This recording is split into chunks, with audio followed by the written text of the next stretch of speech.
Hello everyone, my name is James McCarthy and I am one of the co-founders and Chief Revenue Officer at a company called Flipdish that I started with my brother 10 years ago. I'm going to tell you a little bit about the company and then I'm going to get into some of the lessons that I've learned over building the business over the last decade. So we're a company of 300 people. We're based in Dublin in Ireland and we have an office in London and also in Karachi. And our mission is to help restaurants flipping thrive with satisfyingly simple technology. And the simple part is very important because our customer base are generally owner-operators, they're kind of family-run businesses, and the last thing they want is difficult technology and multiple vendors to have to deal with. So we try to provide them everything and try to make it as easy as possible for them. We started life as an online ordering provider and we've evolved into something much bigger than that, a one-stop shop, AI-powered operating system for ambitious restaurant owners. And we power everything from websites, apps, point of sale, kiosks, AI phone, agents, and everything in between. We've raised over $150 million from the likes of Tencent, Tiger Global, Elkstone, Global Founders Capital, Growing Capital, and Enterprise Ireland. I'm hugely grateful to them for the support along the way. Okay, so I'll just jump into the lessons. I just want to start by saying I don't claim to have all the answers, but a few principles have stuck with me over the years. So the first lesson is find the pain, solve the pain, and be useful. So when we started the business, it was originally a marketplace. We were heavy users of the predominant marketplace at the time, which is about 15 years old. And it was a web-first company. It wasn't leveraging the technology available at the time on mobile phones. And we compared it with the likes of Halo. If you remember Halo, the taxi app, you could press one button and a taxi would magically arrive. Whereas with the marketplace, you had to enter lots of unnecessary pieces of information to just place a very simple order. So we designed something that was 10 times quicker and easier to use, and we called it Flipdish, the two-tap food app, and we added all the restaurants in the country to the app. And then we started to market it to consumers. And the consumers started to place orders, which was great, but the thing that wasn't great was we hadn't told any of the restaurants that they were actually on the marketplace, and there was no way for them to receive the orders, other than myself and Connor would have to stop everything, call the restaurants, posing as the consumer, place the order and to pay with our own credit cards. So as you can imagine, that was pretty brutal. Every day at 5 p.m. to midnight, every weekend, we were calling thousands, hundreds of restaurant orders in, and we did that for a year.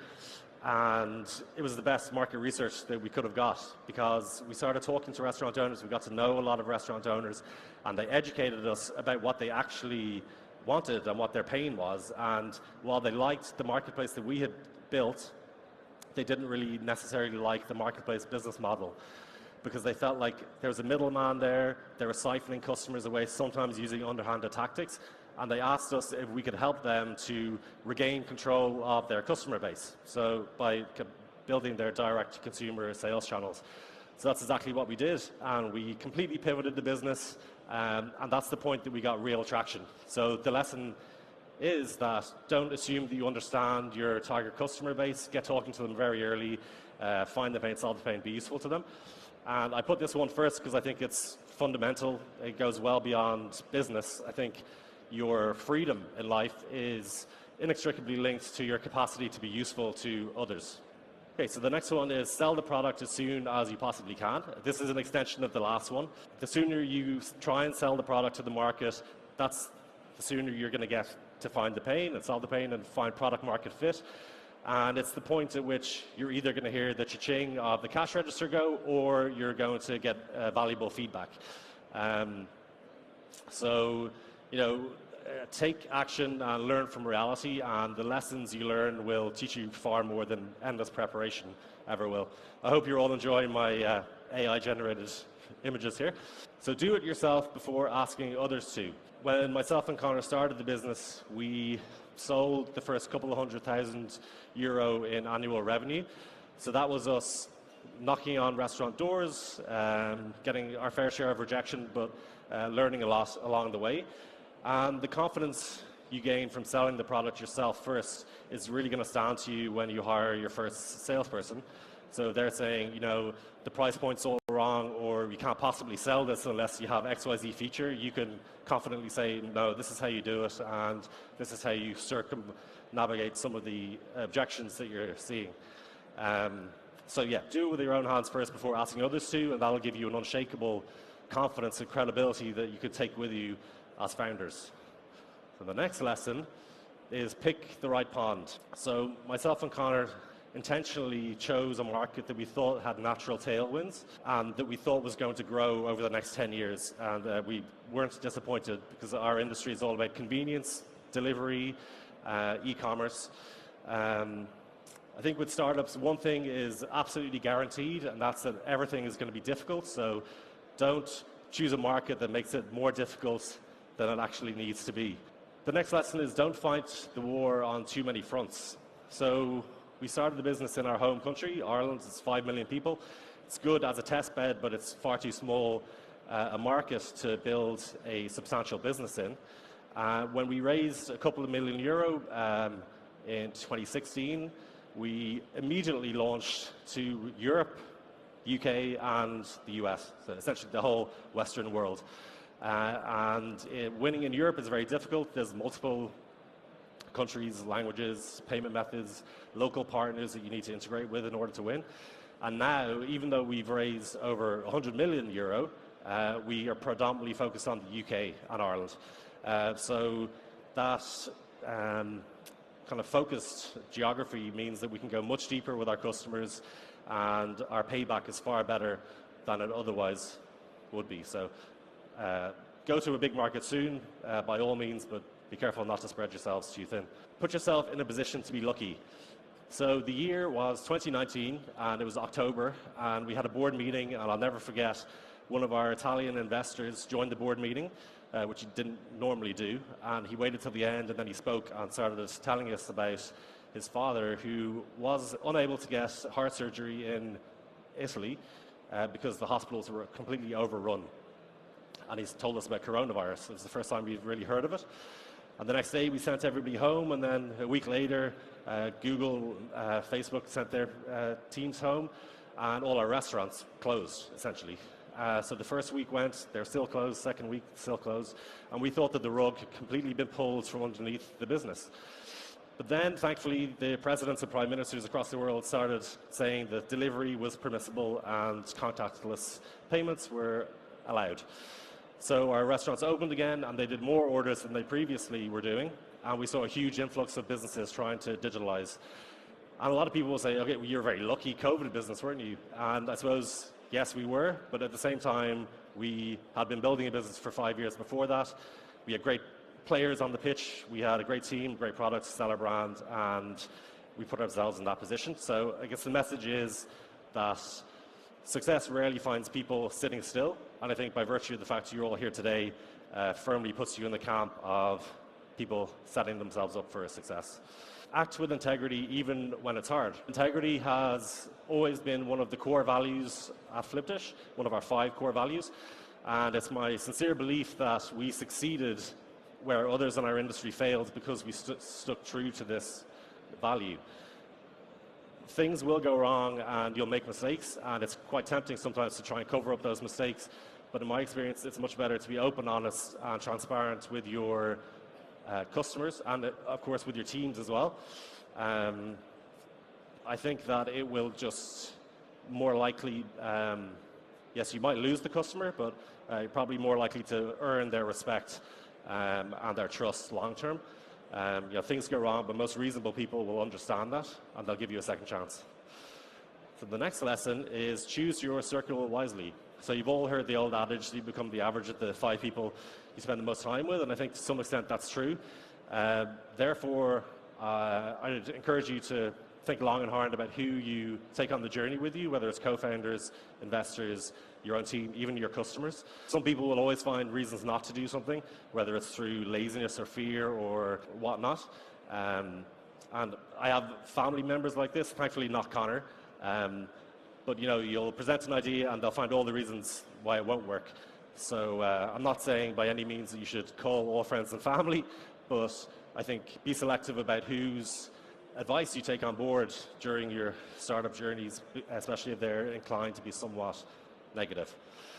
So be the sun and not the north wind. I think everything I know about management, which is not a huge amount, could be summed up by this Aesop's fable, which I'm sure you've all heard, but I'll remind you.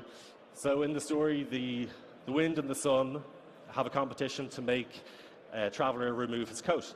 So the wind blows fiercely, and the traveler only clutches his coat more tightly. The sun gently shines, and the traveler willingly removes his coat.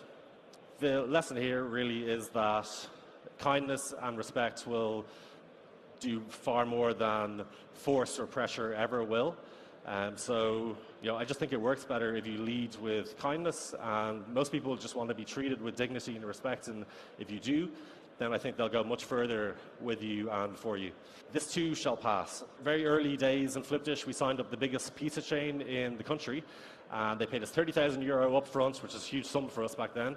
They signed the contract, and I remember clinking champagne and thinking, we shouldn't do this, it's premature. And a week later, they reneged on the contract, and it was upsetting because not only did we lose the customer, but we had encouraged friends to leave their well-paid jobs to come and join this unknown startup, and that was difficult. A year later, I think, in Christmas Eve, we received a nasty legal threat from an aggrieved competitor of ours, and we had done nothing wrong, and that kind of ruined our Christmas.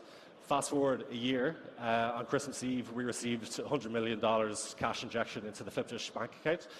So the lesson is, don't sweat the lows too much, and don't get carried away with the highs too much either, because both are likely to pass. Winning is far more fun than losing. So I played a lot of sports growing up, and I've lost many times, and I can confidently say that winning is far more fun than losing. So I'd encourage you to try and win. I think sometimes, especially in Europe, there's a culture of, it's frowned upon if you're overly competitive, or if you're competitive or you're trying to win. But I'd encourage you to never apologize for being competitive or for trying to win. There's no shame in losing, but there's certainly no honor in being indifferent to the outcome or not trying. So if you're going to show up, give it everything. Play to win, learn to lose, but don't get too used to losing. Don't play scared, take chips off the table. So this is a poker reference, so if you play poker, you'll understand. If you have 100% of your wealth on the table at any one point in time, you're going to find it very difficult to make rational decisions, and I think the same goes for a startup. If you have 100% of your wealth tied up to a particular outcome, it's going to be difficult for you to make logical decisions in your startup.